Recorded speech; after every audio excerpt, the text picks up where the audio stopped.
Hello അസ്സാം വലൈക്കും. ഇന്നത്തെ റെസിപ്പി നല്ല അടിപൊളി ചിക്കൻ കുറുമയാണ്. അപ്പോൾ അതിനായിട്ട് തേങ്ങയിലേക്ക് ബദാമും അല്ലെങ്കിൽ അണ്ടിപ്പരിപ്പ് ഇട്ടിട്ട് നല്ല ഫൈനായിട്ട് നരച്ചെടുക്കുക.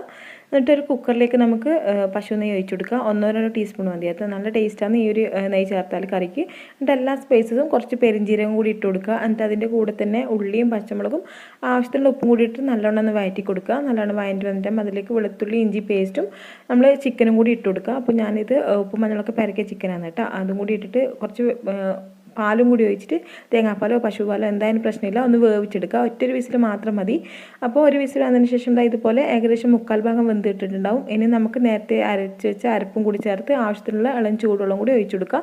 എന്നിട്ട് നല്ലോണം ഒന്ന് മിക്സ് ആക്കിയിട്ട് ഒന്ന് തിളച്ച് വന്നിട്ട് അതിലേക്ക് കുരുമുളക് പൊടിയും അതുപോലെ തന്നെ ഗരം മസാലയും കൂടി ഇടുക. പിന്നെ മല്ലിച്ചപ്പും കറിവേപ്പിലയും കൂടി ഇട്ടിട്ട് നല്ലോണം തിളപ്പിച്ചെടുത്താൽ കുറുമ റെഡി ആയിട്ടുണ്ട്. ഞാൻ ബ്രെഡ് ഒന്ന് സ്റ്റീം ചെയ്ത് തന്നിട്ട് ഇതിൻ്റെ കൂടെ കഴിക്കും. നല്ല ടേസ്റ്റാണ്. ഇങ്ങനെ ഒരു കോമ്പിനേഷൻ നിങ്ങളെല്ലാവരും ഒന്ന് ട്രൈ ചെയ്ത്